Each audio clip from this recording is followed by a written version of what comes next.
todas as decisões ele já deixou claro que, apesar das contradições de Mauro Cid, ele considera que é válida a delação premiada e que a pena pode até ser a menor possível, com os menores benefícios possíveis, mas que ele tem direito a ter essa delação premiada. Mas eu gostaria, Theo, que você apontasse as contradições, porque não faltam contradições, não faltam omissões.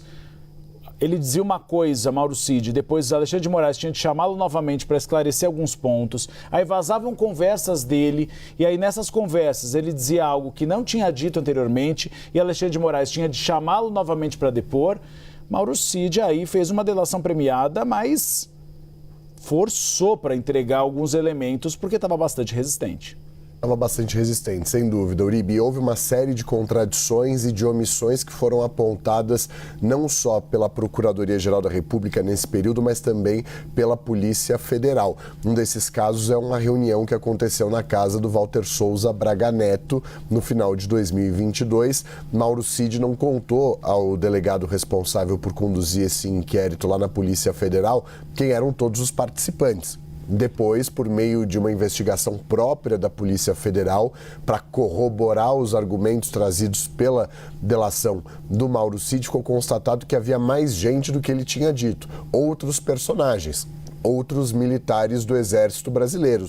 O Kits Pretos, que a gente comentava ontem aqui no Bastidores CNN. Então, esse é um dos casos em que houve omissão por parte do tenente-coronel. Aquela omissão fez com que a Polícia Federal acionasse o Supremo Tribunal Federal e falasse para o ministro Alexandre de Moraes: olha, ele está omitindo informações. A Procuradoria-Geral da República, diante disso, o Procurador-Geral Paulo Gonet pediu a prisão do Mauro Cid, que estava até então em liberdade provisória, com uma série de restrições impostas pelo Supremo Tribunal Federal, pediu a prisão dele. Alexandre de Moraes convocou Mauro Cid para prestar depoimento, um novo depoimento. Ele prestou uma série de esclarecimentos, não só à Polícia Federal, mas ao juiz instrutor do gabinete do ministro Alexandre de Moraes, ao próprio Alexandre de Moraes. Nesse meio do caminho, ele desmaiou quando teve ordem de prisão determinada pelo juiz auxiliar, repassando a mensagem de Alexandre de Moraes, voltou a ser preso. Enfim, houve uma série de vai e vem nesse caso envolvendo o Mauro Cid. Diante do pedido de prisão da Procuradoria-Geral da República, ele prestou esclarecimentos e o ministro Alexandre de Moraes determinou que a Polícia Federal grampeasse os telefones do Mauro Cid, diante das contradições, diante das omissões. Você vai se lembrar, quando o Supremo Tribunal Federal analisou a denúncia apresentada pela PGR em março desse ano, o próprio ministro Luiz Fux disse que via com preocupação a delação do Mauro Cid. Não à toa, disse que participaria de todos os casos, todos os depoimentos, todas as oitivas do Mauro Cid perante o Supremo Tribunal Federal. E assim o fez. E o questionou justamente sobre uma série de declarações que ele deu, se corrigindo, adicionando informações, voltando atrás com relação a outras, à Polícia Federal. Então, o próprio Luiz Fux via com preocupação essa delação do Mauro Cid. A PGR, da mesma forma. E é uma delação que gera treta, gera confusão desde o começo.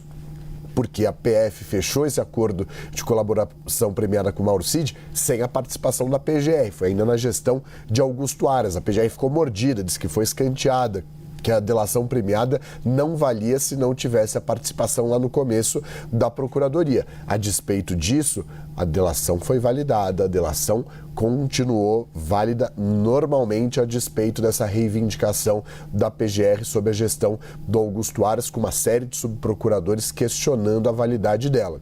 Então, houve uma série de vai e vem e agora o Mauro Cid vai ter a oportunidade de se defender nas alegações finais, que nada mais são do que um documento, e que o próprio nome já diz, em que todas as partes, tanto a PGR que o fez com mais de 500 páginas, reforçando a sua acusação, pedindo a condenação de todos os envolvidos e mais detalhadamente individualizando a conduta de cada um e as consequências para cada um, como, por exemplo, a redução da pena de 1/3 para o Mauro Cid, porque viu que ele não se comprometeu com a delação, não omitiu, se contradisse inúmeras vezes. Agora o Mauro Cid vai conseguir apresentar sua defesa final. É isso que a alegação final é.